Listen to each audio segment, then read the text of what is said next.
siang mari kita berdoa. Bapa dalam sorga, terima kasih karena Tuhanlah yang menaruh dasar yang kokoh di bawah gerejamu ya Tuhan. Sehingga gerejamu Tuhan sampai hari ini boleh tumbuh terus berkembang. Dan seperti janji Kristus kepada gerejamu, alam maut tidak akan menguasai. Ya Tuhan, kerusuhan, kebencian, penganiayaan, bahkan ya Tuhan kekacauan dunia ini bisa terjadi dan membuat gerejamu menjadi resah, gelisah, ketakutan bahkan. Dan begitu sangat takutnya karena kami ya Tuhan seperti domba yang tidak berdaya menghadapi kepungan serigala. Tapi kami bersyukur karena Tuhan Allah di dalam Yesus Kristus Juru Selamat kami adalah Tuhan yang Maha Kuasa, yang penuh rahmat dan kasih kepada gerejamu, yang melindungi gerejamu, menyelamatkan. Dan kami mohon pertolongan Tuhan supaya di perjumpaan kami pada siang hari ini ya Bapa, kami dapat kembali mengingat kemurahan Allah. Dan kami mohon pertolongan Tuhan supaya firman yang akan kami baca dan renungkan mendorong kami semua untuk benar-benar membangun hidup kami dan membangun gerejamu ini ya Tuhan, jemaat ini, jemaat Trinity ini ya Tuhan, di atas dasar Kristus dengan bahan-bahan bangunan yang sesuai dengan kehendak Allah. Terima kasih ya Tuhan. Kami serahkan segenap hidup kami dalam tangan Tuhan, dan mari Roh Kudus terangi pikiran kami. Demi Yesus, amin. Bapak Ibu yang dikasih Tuhan, kita tema hari ini tema bagus sekali, di atas satu alas. Nyanyian tadi saya suka, salah satu nyanyian favorit saya. Saya senang lagu itu karena lagu itu baik menggambarkan gereja dan juga apa yang dihadapi gereja di dalam dunia ini. Lebih suka saya lagi lihat paduan suaranya. Karena paduan suaranya tuh kelihatan ada orang yang dewasa, ada orang yang masih muda. Saya bilang, itu gereja. Dan kita kelihatan dari berbagai latar belakang, mudah-mudahan saya tidak salah. Saya kira itu makin menarik lagi. Dan mudah-mudahan Tuhan bermurah hati kepada kita terus kembangkan perjalanan hidup kita sampai ke sana dan kita jadi berkat besar. Di atas satu alas, kata alas itu kata yang lama, yang dipakai di dalam bahasa Indonesia, Alkitab bahasa Indonesia terjemahan lama, yang kita mungkin ayah ibu kita atau mungkin bapak ibu yang usianya lebih tua dari saya dan sudah jadi Kristen sejak masih kecil dan pernah baca Alkitab terjemahan lama, di teks yang akan kita baca hari ini, bapak ibu akan ketemu kata itu, kata alas. Kata sudah nggak dipakai sekarang, tetapi itu masih baik untuk kita pakai dalam persekutuan kita. Kita membaca kitab suci 1 Korintus 3 ayat 11 sampai dengan ayatnya yang ke-13. 1 Korintus 3 ayatnya yang ke-11 sampai ayat yang ke-13. Saya sudah sajikan di screen jadi kita sama-sama bisa lihat. Kita sama-sama lihat ya. Kamu adalah bangunan Allah. Itu kata Tuhan. Sesuai dengan kasih karunia Allah yang dianugerahkan kepadaku sebagai seorang ahli bangunan yang cakap, telah meletakkan dasar, dan orang lain membangun terus di atasnya. Tetapi tiap-tiap orang harus memperhatikan bagaimana ia harus membangun di atasnya.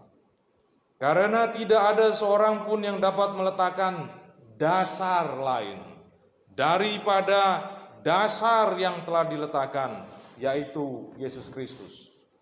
Entahkah orang membangun di atas dasar ini dengan emas, perak, batu permata, kayu, rumput kering atau jerami. Sekali kelak pekerjaan masing-masing orang akan nampak, karena hari Tuhan akan menyatakannya, sebab ia akan nampak dengan api, dan bagaimana pekerjaan masing-masing orang akan diuji oleh api itu. Soalnya kasih Tuhan, teks ini sebenarnya dipakai oleh Rasul Paulus untuk menasehati orang-orang Korintus yang waktu itu sedang terbagi-bagi setidaknya dalam 4 faksi besar yang saling berselisih satu sama lain. Jemaat ini jemaat penuh problem, saudara. Dari surat 1 Korintus itu sebenarnya isinya adalah berisi saran, nasihat Rasul Paulus supaya mereka itu kembali ke track dan hidup sebagai orang Kristen yang benar. Dan surat itu ditulis oleh Rasul Paulus setelah dia dengar laporan dari seseorang, dari keluarga Chloe, dia katakan begitu di pasal 1. Dan dia dengar, dia cerita mereka dan kemudian dia pilah-pilah isunya.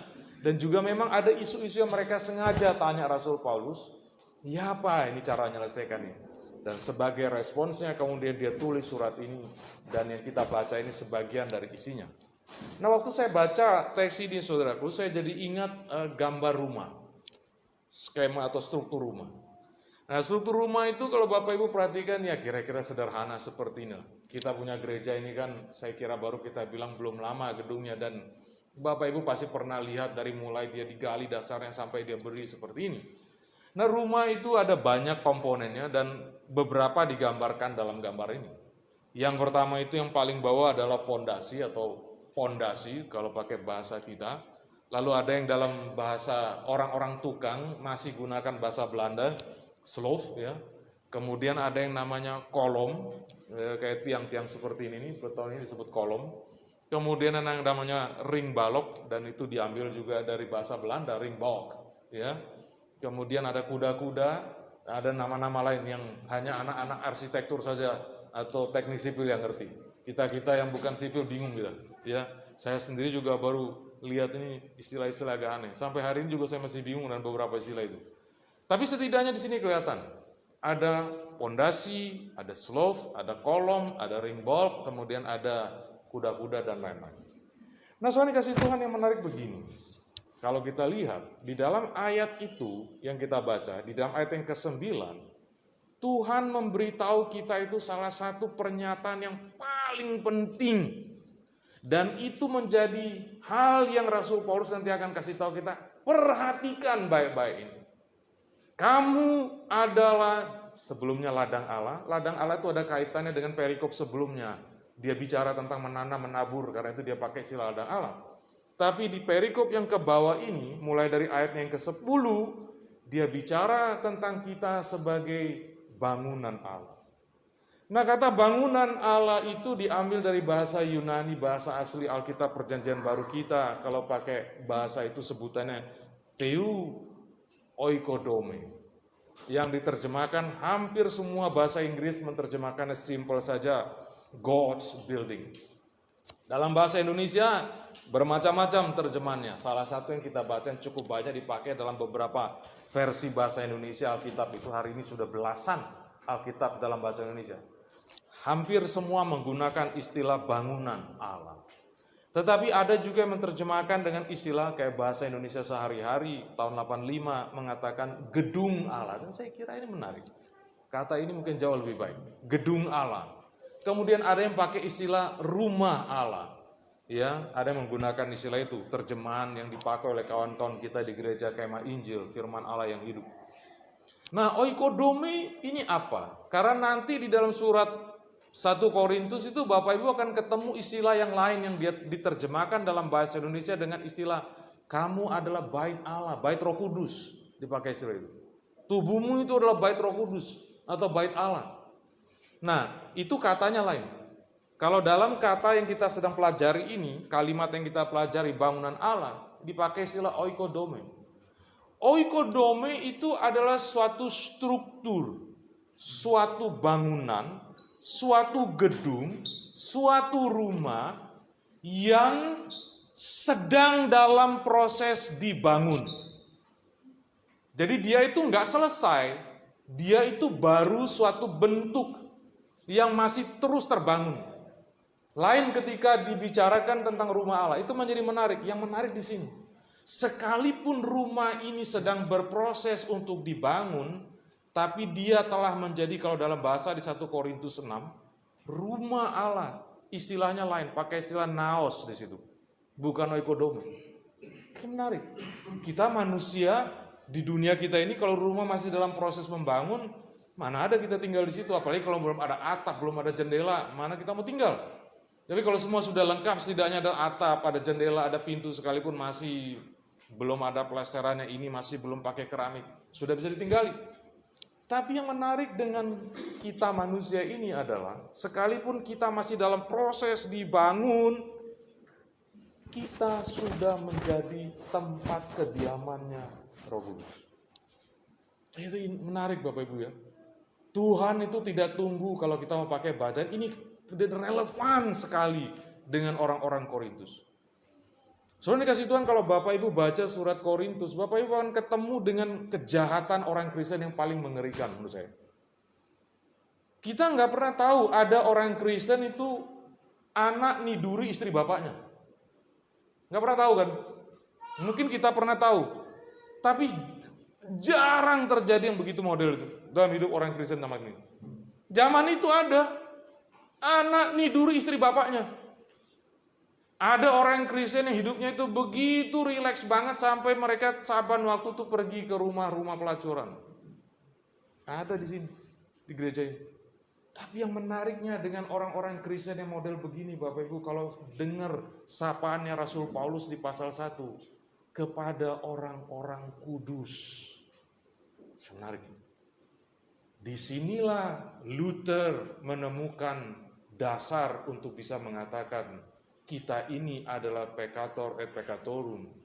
Kita orang berdosa, tetapi kita tuh dikasihani Allah. Kita orang yang udah diselamatkan, tapi kita masih berdosa. Kita ini orang berdosa, masih bisa bikin dosa setelah kita jadi orang Kristen. Tapi itu tidak mengubah keselamatan kita. Tadi malam kalau Bapak Ibu dengar, jawabannya orang Calvinis, why? Predestinasi. Itu orang Calvinis bilang. Karena kita udah ditetapin. Dari mana dia bangun dasar itu? Bukan omong kosong, bukan di karang-karang. Itu ada di dalam Alkitab. Di Roma 8 misalnya, mereka yang dia pilih, dia tetapkan, itu akan dia selamatin. Dan itu terjamin keselamatan kita. Jadi Bapak Ibu kalau lihat sesama kita orang Kristen berdosa, saya kira kita harus belajar untuk lebih murah hati dalam satu arti. Bukan murah hati mengiyakan dosanya, bukan. Kita harus belajar penuh pengertian. Salah satu kata dalam Alkitab kalau saya ditanya, mengapa saya senang beberapa 2 minggu yang lalu saya dengan pria-pria di GKT Antioquia. Saya beribadah dengan keluarga di GKT Antioquia Tidar. Saya bilang, kami diskusikan satu pertanyaan. Kenapa sampai hari ini kita mau terus jadi orang Kristen?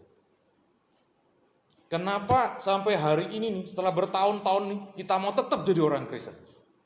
Apa sih yang menarik tentang Tuhan Yesus itu yang membuat kita itu begitu terpesona dengan Dia? Sampai kita tidak mau pilih yang lain. Sampai kita mau ikut Dia sampai sekarang, bertahun-tahun. Sekalipun dalam perjalanan, salah satu kawan kami di dalam gereja itu ngomong, minggu lalu saya itu mengalami hari yang paling berat. Dalam satu hari saya ikut 4 kali sidang pengadilan. Aku ini ditipu orang banyak Pak katanya. Miliaran habis uang. Ditipu orang, bukan miliaran, ratusan miliar uang saya itu. Ditipu orang. Di tempat yang sama, 4 perkara yang berbeda. Pertanyaan saya, kenapa di tengah kesusahan seperti ini Bapak mau terus ikut Yesus? Nah kalau kalian tanya saya bilang sama mereka, ada banyak alasannya. Tetapi yang membuat saya senang dengan Yesus, dengan Tuhan Allah yang saya kenal di dalam Yesus Kristus Juru Selamat saya itu adalah kata-kata di dalam Mazmur 103 yang di dalam liturgi perjamuan kudus lama, itu biasa di gereja Reform, itu biasa dipakai setelah kita perjamuan. Yaitu kata-kata yang mengatakan Dia ingat bahwa kita ini debu. Jadi Dia tidak begitu kasarnya, kerasnya sama kita. Karena Dia tahu kalau Dia keras banget sama kita, sesuai dengan ukuran kejahatan kita, habis kita. Kalau Dia mau berurusan seperti kejahatan kita nih, level kejahatan kita, lewat kita semua. Karena itu saya bilang saya suka dengan Tuhan itu. Karena saya tahu saya orang berdosa. Saya masih bikin dosa bolak-balik. Bapak Ibu enggak tahu dosa-dosa saya. Saya tahu, sebagian kecil istri saya tahu. Tapi soalnya dikasih Tuhan, Dia tidak hukum saya seperti seharusnya kejahatan saya itu. Ya itu yang membuat saya senang dengan Dia. Nah kita orang Kristen itu yang membuat kita tuh perlu jadi orang yang mari berdiri seperti Allah dalam satu titik itu. Penghakiman serahkan kepada Allah karena memang begitu kata Tuhan. Tapi kita perlu belajar penuh pengertian kepada saudara kita. Sambil kita tetap mendidik dia, mendisiplin dia dengan baik dan penuh kemurahan. Tetapi sikap kita jangan jadi hakimnya. Itu penting. Nah, saudara kasih Tuhan, meskipun hidup kita masih dalam proses ini, Tuhan masih mau berkenan tinggal dalam hidup kita. Nah, lalu yang menarik, bangunan yang sedang berproses ini disebut dalam bahasa Yunani Theou. Theou itu bahasa Yunani theos kalau kata bendanya, tapi kalau Theou itu bentuknya kata benda yang memiliki. Jadi kalau bangunan ini miliknya Allah, maka bentuknya seperti ini. Bangunan ini itu miliknya Tuhan. Kita ini miliknya Tuhan. Dan kebenaran ini sebenarnya kebenaran yang hanya mengulang saja apa yang Paulus juga sudah katakan kepada orang di Roma di pasal 14 ketika dia bilang, baik hidup maupun mati kita itu miliknya Tuhan. Dan kebenaran itu yang dipakai oleh Katekismus Heidelberg, pertanyaan nomor 1 dan jawaban nomor 1, apa sih yang jadi penghiburan buat kita sebagai orang percaya di dalam hidup kita sekarang dan sampai kita mati. Hanya kita miliknya Tuhan. Nah, kita miliknya Tuhan, maka Dia akan urus kita dengan baik. Nah, saudara dikasih Tuhan, karena ini miliknya Tuhan, maka Bapak Ibu konsekuensinya adalah tiap-tiap orang harus, kata Paulus, memperhatikan baik-baik bagaimana ia harus membangun. Kalimat ini dia tujukan baik kepada para pelayan gereja sebagai orang yang ditugaskan untuk membangun kehidupan rohani jemaat, tetapi juga kepada satu sama lain. Bapak Ibu harus ingat di dalam surat 1 Tesalonika pasal 5 dia menasehati kita satu sama lain, saling membangun satu sama lain. Itu pakai istilah yang ada hubungannya dengan oikodome di situ. Jadi kita satu sama lain ini juga adalah pembangun sesama saudara seiman. Dan kita sendiri juga adalah orang yang ditugaskan untuk bangun diri kita sendiri. Tiap-tiap orang, baik pelayan firman maupun kita satu sama lain dan kita sendiri yang membangun diri kita, perhatikan baik-baik, kata Paulus, bagaimana kamu harus membangun. Kata memperhatikan yang menarik kita pakai, perhatikan, kita cermati. Kata itu dalam bahasa asli Alkitab itu kata kerja, dan dia punya bentuk present aktif imperatif. Itu artinya itu tindakan yang harus lahir dari inisiatif kita. Jangan tunggu orang lakukan baru kita bergerak. Itu pasif namanya. Jadi setelah dikenai perbuatan orang baru kita lakukan sesuatu. Enggak. Aktif itu artinya kita harus lakukan sesuatu, ambil inisiatif maju, proaktif ambil sesuatu maju. Itu aktif. Lalu itu imperatif. Imperatif artinya perintah. Itu bukan nasihat, itu bukan usulan, itu bukan saran Bapak Ibu, itu perintah. Dan perintah itu artinya tidak ada respon lain selain saya mau laksanakan atau tidak laksanakan. Tapi kita tidak ada pilihan. Karena sebagai orang yang sudah dimiliki oleh Tuhan ini, itu dilaksanakan. Dan dilaksanakan, saudara dikasih Tuhan, present. Bentuk itu artinya continuous, terus menerus, setiap saat, setiap waktu, selama yang namanya sekarang, saat ini, present. Terus dilakukan. Tidak boleh berhenti. Kita disuruh perhatikan baik-baik. Apa yang harus diperhatikan? Nah, menarik, kata perhatikan itu diambil dari kata yang saya pakai di situ, kata blepeto kalau pakai bahasa Yunani. Nah, blepeto itu dalam terjemahan bahasa Inggrisnya dipakai istilah look at atau look upon. Apa sih artinya look at, look upon itu, Pak? Mari kita lihat slide berikutnya. Supaya kita ngerti, dalam bahasa Inggris itu ada beberapa kata yang dipakai untuk lihat. Ada yang dipakai see, watch, look. Ada bedanya artinya Bapak Ibu. Kalau dibilang I see, itu artinya kita itu tidak punya maksud untuk lihat itu. Tahu dia lewat aja di depan kita dan kita lihat, wah ada itu. Padahal kita nggak punya maksud lihat itu. Jadi without intent namanya. Tanpa kemauan, tanpa kesengajaan, tanpa maksud mau lihat kelihatan. Gitu itu. Nah, itu namanya see. Lalu ada yang namanya watch, itu yang biasa dipakai ketika nonton film, nonton TV, nonton pertandingan bola. Itu kita melihat dengan konsentrasi, seperti kita nonton sinetron Korea itu kan ya. Lihat ini. Sampai termehek-mehek. Ketika itu saya suka ganggu istri saya karena dia suka nonton. Jadi saya, "Gak usah nangis, Beb." Saya suka panggil, "Gak usah nangis. Itu film." Iya, tapi kan sedih. Ya itu kenapa bisa gitu? Karena lihat penuh konsentrasi. Jadi jalan ceritanya diikuti. Naik turunnya emosinya orang diikuti. Marah ikut marah. Memang orang itu juat tuh. Kalau orang di Surabaya atau Malang tuh juat. Sampai segitu. Karena kita yang konsentrasi.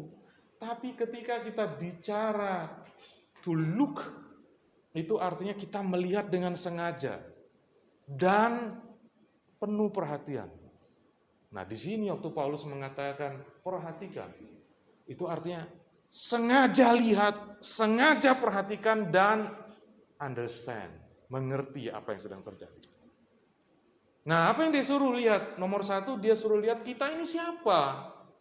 Kamu adalah bangunan Allah. Kamu harus selalu lihat dirimu itu, saudara-saudaramu ini, sebagai bangunan Allah yang sedang diproses Tuhan untuk menjadi rumah yang megah untuk kemuliaan namanya. Nah, kalau kamu lihat ini, maka kamu akan harus hati-hati kalau bangun. Itu maksudnya. Perhatikan baik-baik, ya. Perhatikan baik-baik. Jadi, apa yang harus kita perhatikan? Lihat lanjutannya ini. Berikutnya. Itu tadi yang saya mau katakan, lanjut lagi. Nah ini, kamu adalah bangunan Allah. Jadi mari kita sama-sama mengerti. Pertama kita harus lihat, kalau kita mau pakai metafora yang dipakai oleh Rasul Paulus tentang kita ini.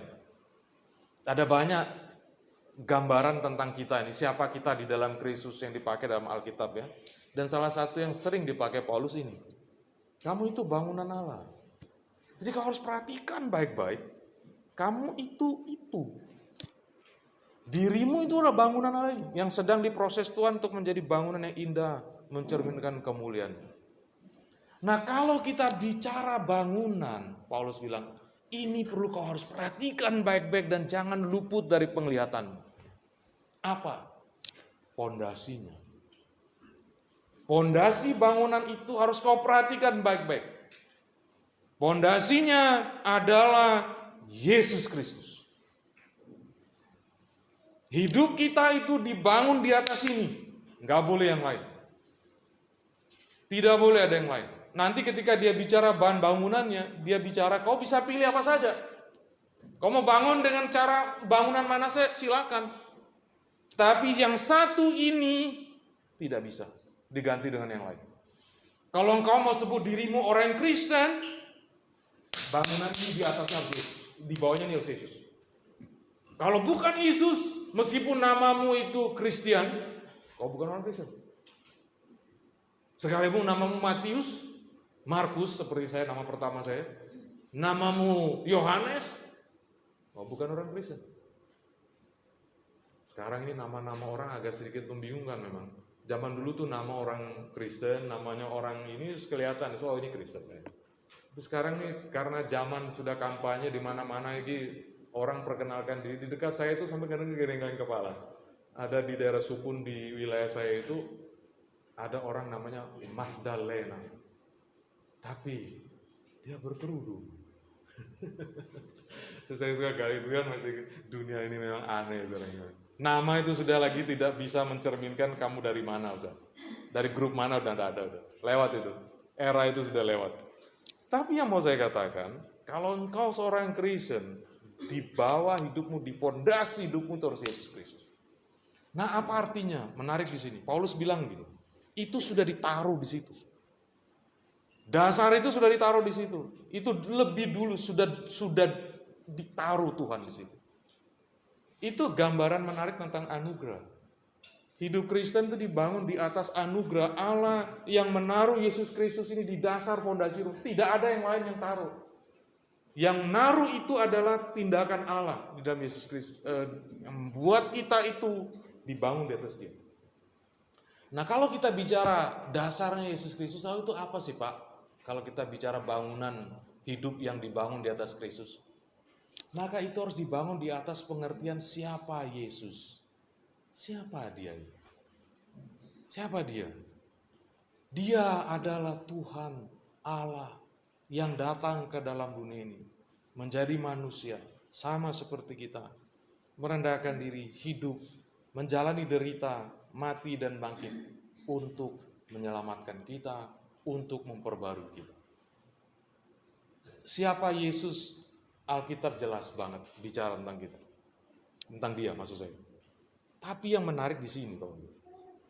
Waktu kita sadar bahwa dasar hidup kita Yesus Kristus, itu ada efek baliknya kepada kita. Waktu kita betul-betul mengerti bahwa hidup kita itu ada di atas Yesus, maka seperti kata Paulus, kau harus hati-hati bangun ini rumah ini. Jangan sampai kau bangun dengan bahan bangunan yang justru akan merugikanmu di kemudian hari. Ketika diuji oleh Tuhan, ternyata bangunan hidupmu itu enggak seperti yang engkau pikirkan. Memang kata Paulus engkau akan selamat, tapi hidupmu itu seperti keluar dari api. Kira-kira dia bilang begitu. Nah, apa sih implikasi dan konsekuensinya kalau kita sadar betul bahwa bangunan hidup kita dibangun di atas Yesus? Saya teringat dengan lagu lama yang biasa saya nyanyi di gereja Gemit ketika saya masih kecil sampai saya tinggalkan Sumbawa. Biasa dinyanyikan waktu kita mau pengakuan dosa atau setelah pengakuan dosa sebelum berita anugerah disampaikan.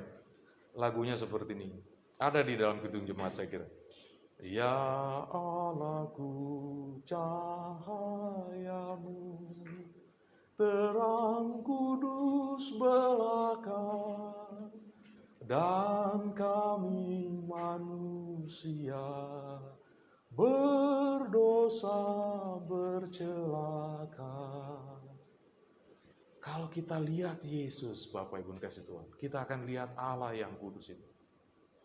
Dan semakin kita lihat Allah ini, dan semakin kita dekat dengan Dia, kita semakin sadar, oh Tuhan, hidup saya orang berdosa. Celaka saya. Seperti kata Yesaya, ketika dia lihat kemuliaan Tuhan di bait Allah, dia kaget sekali. Dan Bapak Ibu, itulah mengapa kita orang Reform masukkan di dalam liturgi kita itu saat doa pengakuan dosa dan berita anugerah. Itu adalah jewel, permata yang disumbangkan oleh tradisi Reform kepada ibadah Kristen universal. Momen pengakuan dosa dan berita anugerah. Diambil dari mana? Dari Yesaya itu barang. Dan liturgi ibadah Kristen Protestan maupun Reform itu banyak ngikutin struktur Yesaya itu, Yesaya 6. Jadi kita datang ke hadapan Allah dan semakin kita dekat dengan Dia, kita semakin sadar kita orang berdosa. Dan hanya karena kemurahan Yesus inilah, maka kita bisa ada sampai sekarang. Nah, kalau kita makin sadar bahwa hidup kita dibangun di atas Yesus ini, Bapak Ibu, itu akan membuat kita semakin humble, semakin rendah hati. Semakin lama, itu seperti tadi malam saya katakan, saya kasih contoh Rasul Paulus itu, kalau Bapak Ibu baca surat Korintus, Efesus, dan 1 Timotius menjelang beberapa tahun dia meninggal. Itu ada pergerakan turun yang semakin turun, ketika Paulus menggambarkan hidupnya. Di 1 Korintus pasal 15 dia bilang, aku yang paling hina di antara semua rasul. Bandingannya, komparasinya itu para rasul. Semua rasul-rasul itu, aku yang paling kecil. Aku yang paling hina. Tapi maju ke surat Paulus Efesus, pasalnya yang keempat kalau saya tidak, pasal yang ketiga, dia bilang, aku yang paling hina dari antara semua orang. Bukan lagi rasul, sekarang turun semua orang. Tapi ketika sampai di 1 Timotius pasalnya yang pertama, dia bukan lagi lihat dirinya di antara para rasul, di antara semua orang, tapi dia bilang di antara semua orang yang berdosa, aku yang paling berdosa. Waktu biasanya, memang orang bilang bisa tidak waktu, tetapi waktu yang kemudian menyadarkan kita bahwa semakin lama kita ikut Tuhan itu, dan kalau kita betul-betul sadar ya, membangun hidup kita di atas Yesus, Bapak Ibu. Tidak sekedar jalan hidup Kristen itu seperti roda yang berputar saja begitu, tapi betul-betul setiap waktu, ada waktu kita itu ngambil waktu untuk renung siapa kita di hadapan Allah. Dan bagaimana Allah sama kita sampai hari ini. Semakin kita lama ikut Tuhan itu, semakin kita akan jadi orang yang semakin menyadari betapa besar anugerahnya Tuhan sama kita. Besar. Di bait terakhir lagu Amazing Grace tadi yang kita nyanyi itu tuh bagus banget, dalam bahasa Inggrisnya itu bagus banget, tapi kata-kata bahasa Indonesia itu sudah bagus banget gambarnya. Bahkan di surga itu dia bilang, yang sudah tidak bisa lagi dihitung tahunnya berapa tahun kita di sana. Enggak cukup waktunya untuk memuji, berterima kasih atas anugerah yang sama kita. Enggak cukup. Yang mau dia gambarkan sama si Newton, dia mau gambarkan itu. 10,000 years di heaven itu, di surga. Itu enggak cukup untuk nyanyikan sangat besar anugerahmu sama kamu, sama diri. Karena kebesaran, terlalu besar kebaikan Tuhan sama kita itu. Nah itu kalau kita bangun hidup kita di atas Yesus, dan Bapak Ibu, kalau jemaat ini dibangun di atas ini, dan kalau kita para pemimpin gereja ini, para pelayan di gereja ini, betul-betul bangun hidup kita dan jemaat ini di atas kebenaran ini, komunitas ini akan menjadi komunitas yang menarik, mempesona orang. Karena di sini orang tidak menemukan penghakiman, tetapi dia menemukan brothers and sisters yang sama-sama merasakan susah sulitnya dia. Tadi di sarapan pagi saya cerita sama Pak Valen ini. Atau kemarin mungkin saya sempat omong sedikit. Selama sebelum kejadian kakak saya pendeta Mariani itu sakit gagal ginjal parah seperti sekarang ini, saya membaca kitab Ayub pasal 3 sampai pasalnya yang ke-30-an terakhir dia bicara itu saya mengerti dia marah sama Tuhan. Saya bilang, selalu saya suka katakan di pasal itu Ayub bukan lagi seperti yang digambarkan di pasal 1 dan 2. Orang yang kelihatannya suci bersih hatinya. Nonsens sudah. Yang di pasal 3 sampai pasal dia jadi orang yang seperti tidak kenal Tuhan. Sampai dia terkutuk hari ketika orang datang mengabarkan kepada ayahku, Pak, istrimu sudah lahirkan anak. Dia bilang gitu. Terkutuk hari itu. Dia minta supaya tidak bisa dilahirkan karena mengalami sakit begitu berat. Soalnya kasih Tuhan itu begitu karena dia ngalami itu. Dan waktu saya lihat kakak saya itu baru saya mengerti benar. Baru saya paham. Sakit yang begitu berat itu Bapak Ibu bisa membuat orang itu sampai pada titik iman kita tuh sudah di ujung seperti mau jatuh. Saya ceritakan kawan saya ketika dia sakit, dia benar-benar sampai dia bilang saya paling tidak seneng dikasih nasihat firman Tuhan itu. Bapak Ibu dia bilang sama saya, Pak Minggus tahu apa yang menghibur saya, yang membuat saya bangkit lagi semangat saya untuk mau sembuh. Waktu dikala dia sedang dalam kondisi hampir mati kena COVID 1 bulan dirawat di ICU. Itu dia lihat video temennya kirim, dan temannya ini minta maaf, teman-teman itu orang Muslim. Kirim dia video itu temannya bilang gini, saya pakai nama samaran, Maria, kan lihat nih, ini kebunku, ingat tak kebun ini udah banyak buahnya, cepat sembuh ya, supaya kita bisa makan bareng ini buah. Itu membangkitkan semangat besar dalam hatinya untuk bangkit, saya pengen sembuh, saya mau ke sana. Nah dia merasa kata-kata saudara-saudara seimannya itu seperti kata-kata yang tidak mengerti keadaan dia. Ayo semangat, jangan putus asa. Aduh kalau dengar kata itu dia bilang mati wes. Paling benci saya dia bilang. Kamu gak ngerasa sakitnya, dia bilang gitu. Gak ngerasa sakitnya. Kalau kamu ngerasa sakitnya, masa saya dalam kondisi seperti ini saya disuruh gembira? Hati yang gembira adalah obat. Dia bilang aduh saya gitu. Jadi sampai kepada kesadaran yang kuat. Jadi brothers and sisters itu mengerti kondisi temannya. Tidak jadi hakim, tapi mau jadi orang seperti teman-temannya Ayub sampai pasal 2 terakhir itu aja. Yang jalan bareng dia dan duduk diem mereka katanya 3 hari 3 malam. Diem, 7 hari atau 3 hari. Diem gak ngomong. Itu justru yang menghibur. Itu brothers itu. Tidak jadi hakim. Kalau mulai pasal 3 mereka jadi hakimnya. Ayub sudah. Oh ini berdosa, pasti kamu dulu ini pernah lakukan sesuatu. Makanya Tuhan hukum kamu. jadi hakim. Dan itu paling berat. Nah, kalau kita hidupin semangat bahwa kita dibangun di atas anugerah Allah di dalam Yesus Kristus anaknya ini Bapak Ibu, kita punya gereja ini akan menjadi komunitas yang menarik perhatian orang. Orang akan senang ada di sana. Ada satu gereja karismatik di Surabaya yang berubah sekarang jadi gereja reform dalam satu arti. Mengikuti ajaran-ajaran reformasi sekalipun ibadah mereka masih seperti karismatik biasa dalam satu arti. Itu salah satu semboyan di gereja itu adalah kita gereja ini tempat orang-orang berdosa. Kita orang berdosa yang sedang diperbaiki itu. Jadi jangan kita jadi hakim, jadi musuh kepada satu-satu. Tidak usah cari-cari kesalahan orang. Lihat dirimu sendiri. Semangat itu yang sebenarnya semangat reformasi. Itu semangat yang coba diangkat, tetapi ya itulah sometimes on the way itu lewat. Dalam usaha kita menjadi orang yang baik, benar di hadapan Allah. Tanpa kita sadari, kita malah jadi hakim bagi orang lain. Bukan jadi teman seperjalanan yang menolong dia, menemani dia, dan mengangkat dia bersama-sama dengan kita. Kita tidak menyadari bahwa kita juga orang berdosa. Kita orang yang terluka, yang coba sama-sama kita mengerti betapa dalam luka sebenarnya, karena kita tahu kita juga pernah terlukai seperti dengan cara yang berbeda. Nah, itu membuat kita harus jadi mengerti seperti Allah itu loh, lihat kita.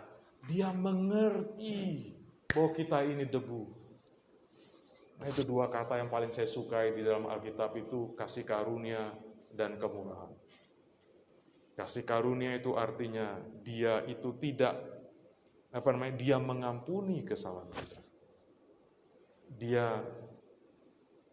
bermurah hati begitu rupa mau menerima kita. Tapi kemurahan itu eleos dalam bahasa Alkitab Perjanjian Baru. Itu artinya dia tidak memberikan kepada kita itu setimpal itu tadi yang saya bilang. Dengan kejahatan kita. Levelnya kita tuh mesti 10, tapi yang dia kasih hukuman disiplinnya hanya 5 misalnya. Atau 3, atau 2. Meskipun itu sudah menyakitkan buat kita. Tapi itulah, kalau dia mau kasih lebih dari itu, habis kita semua. Nah, itu dasar.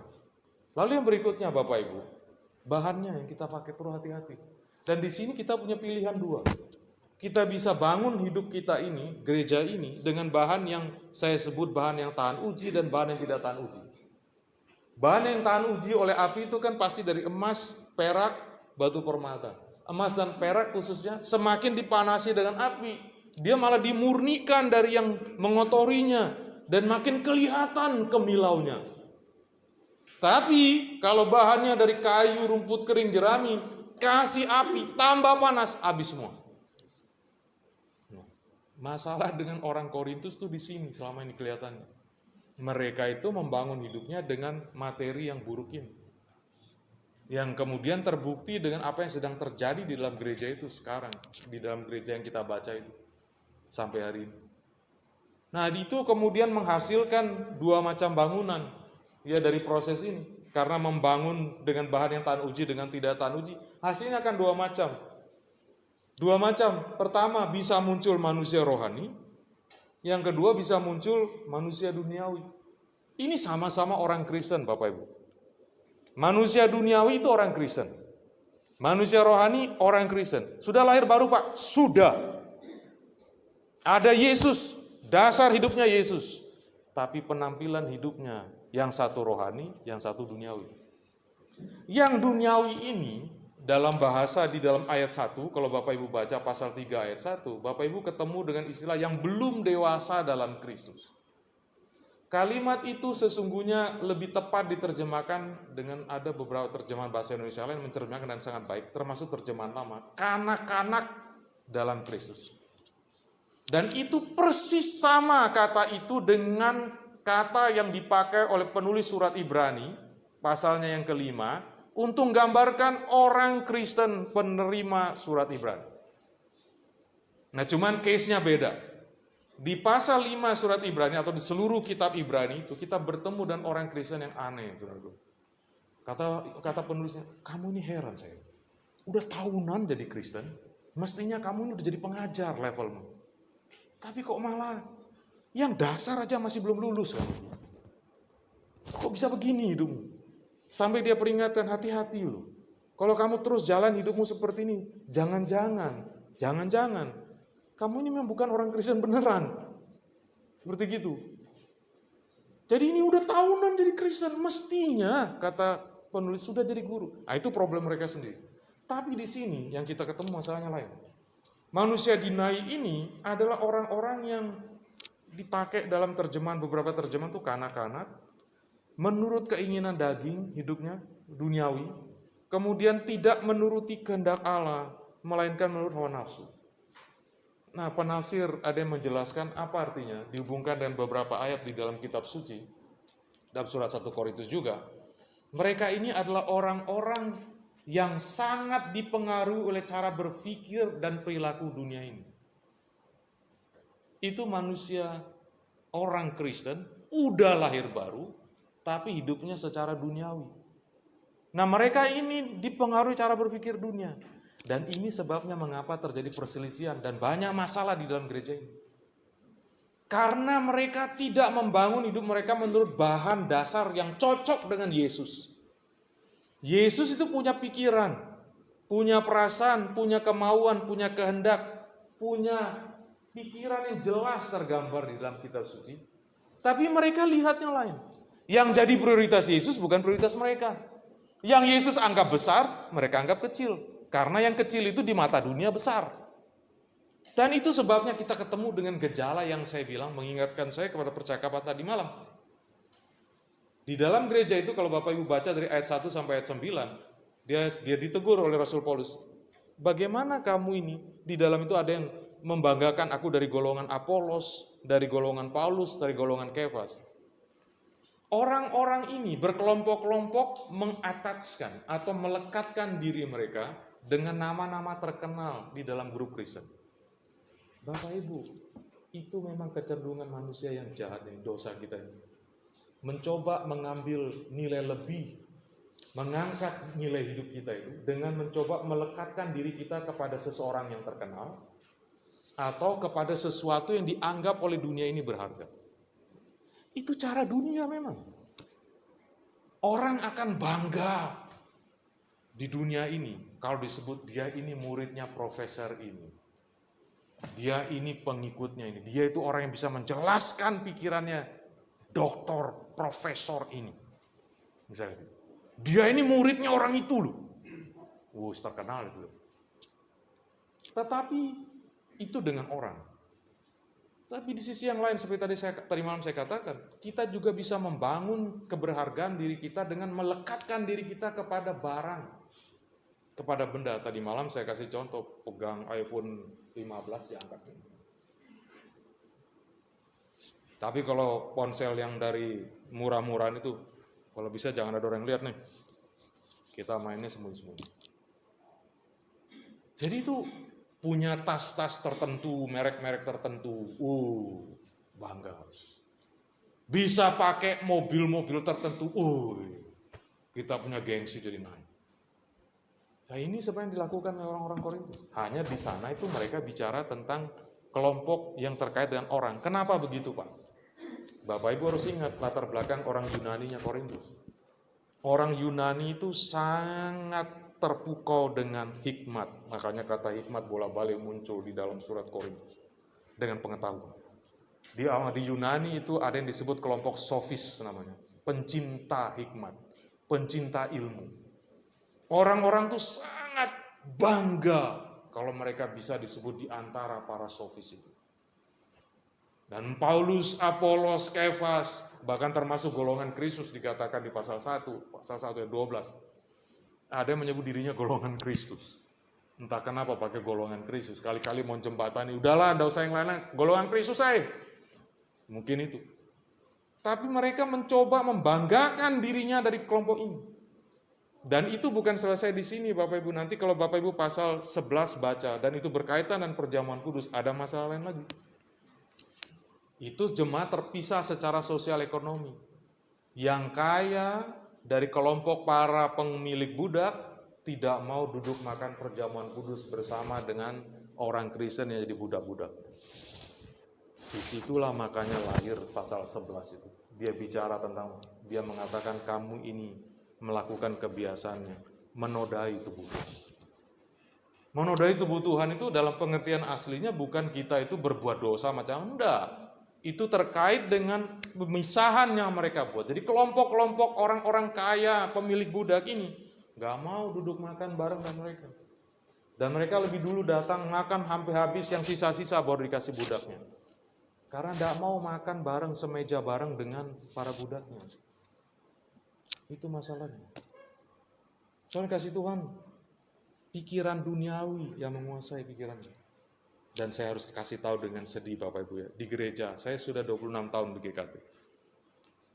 Di gereja lain saya sering datang, kalau diundang mereka itu saya datang ke mana-mana dari berbagai macam kelompok. Yes, model-model duniawi gini banyak sih temuin. Heran memang orang Kristen, saya kadang-kadang heran. Kadang-kadang sampai gak habis pikir, saya diambil langkah gitu. Apa itu? Tanpa sadar tuh kita ngurus gereja itu bukan gunakan prinsip Kristus. Tidak cocok dengan Yesus yang kita berdiri di atasnya itu. Kita bangun gereja, kita hidupin gereja ini, kita coba ramaikan gereja kita coba kembangkan gereja kita dengan cara yang tidak cocok dengan Yesus. Yesus yang seperti itu malah kita pakai cara yang bertolak belakang dan caranya dia. Gitu. Sama seperti yang tadi malam saya jelaskan mengapa ada Fransiskus dari Assisi, Valdo, lalu Jan Hus. Mereka itu lihat ini orang-orang ngajari aneh, ngajari jemaat baca Injil. Yesus berkata kepada orang kaya yang datang kepada dia, jualah segala minum. Tapi orang-orang ini, para imam hidup dalam kemegahan duniawi. Mereka hidup pesta pora. Lalu di mana semangat Injil yang mereka hidupin itu, yang mereka khotbahkan? Kontradiksi. Itu timbul kemudian kegelisahan di hatinya Fransiskus dari Assisi dan lain-lain. Dan Assisi bukan satu-satunya orang. Sepanjang sejarah gereja, mau di Katolik, di Protestan, di Reform, di mana-mana selalu muncul banyak orang yang gelisah. Lihat kehidupan gereja yang merasa ternyata kita tidak seperti yang kita katakan. Nah Bapak Ibu, kekanak-kanakan itu artinya mau menang sendiri, berpusat pada diri sendiri. Anak-anak begitu. Memecah belah, itu manusia duniawi. Berkelompok-kelompok di dalam gereja. Yang satu menolong semacam itu. Cara berpikir dan perilaku dunia yang dipakai. Ini akhirnya kacau balau. Kalau kita menggunakan bahan yang tahan uji, orang yang mempunyai roh Allah disebut mereka ini. Orang Kristen yang sudah dipenuhi oleh Roh Kudus, kalau pakai bahasanya Efesus. Orang-orang yang rohani. Perilakunya itu ditandai oleh apa Bapak Ibu? Simple, kerendahan hati. Dan dalam ketaatannya kepada Allah, mereka itu peduli kepada saudaranya, kepada orang lain. Mereka merangkul nilai-nilainya Yesus Kristus. Nilai-nilai Kristus itu diungkapkan di Filipi 4 ayat 8. Segala yang mulia, segala yang manis, segala yang adil, segala yang disebutkan di dalam pasal 4 ayat 8 surat Filipi. Itu yang dia hidupin. Itu bahan-bahan yang mulia, yang cocok dengan Kristus. Kalau kita mau bangun hidup kita, kalau kita mau bangun gereja kita. Soalnya kasih Tuhan, apa yang dunia pandang berharga, mulia, itu mereka anggap tidak menarik buat mereka. Yang menarik hatinya itu adalah kebajikan-kebajikan Kristus. Semakin mereka lihat Yesus itu, semakin mereka ingin seperti Yesus ini. Itu orang-orang yang hidupnya itu rohani. Mereka bisa jadi sama seperti kebanyakan orang pedagang, kerja seperti apa, pegawai negeri. Tetapi cara hidupnya itu, cara memperlakukan manusianya itu udah seperti Yesus. Begitu Bapak. Pertanyaan terakhir buat kita semua sekarang adalah, Anda semua ini, kita semua, saya dan saudara sekalian termasuk di dalam. Saya juga di situ pasti. Kita ini sekarang bangunan macam apa ini? Bangunan macam apa kita? Kalau kita adalah bangunan Allah yang sedang diproses oleh Tuhan dan kita juga ikut di dalamnya membangunnya. Kita ini bangunan macam apa? Apakah kita ini manusia rohani atau manusia dunia? Kita ini orang yang membangun yang macam apa? Kita membangun dengan sungguh-sungguh di atas Kristus, dengan bahan-bahan yang tahan uji, yang sesuai dengan siapa Yesus dan apa Yesus bagi kita? Ataukah kita itu membangun di atas Kristus, tapi dengan bahan-bahan yang tidak cocok dengan siapa Kristus dan apa Kristus? Kiranya Tuhan menolong kita menjadi bangunan yang memuliakan. Mari kita berdoa. Terima kasih ya Tuhan untuk kemurahan-Mu. Terima kasih untuk rahmat-Mu yang besar. Tolonglah kami ya Allah, supaya kami sejalan dengan kehendak Allah, sejalan dengan maksud Allah dalam hidup kami. Kami mohon pertolongan Tuhan. Roh Kudus, mari baharui kami. Tolong kami Tuhan, supaya betul-betul dibangun di atas Kristus dan hidup sejalan, sepikiran, seperasaan dengan Dia. Demi Yesus.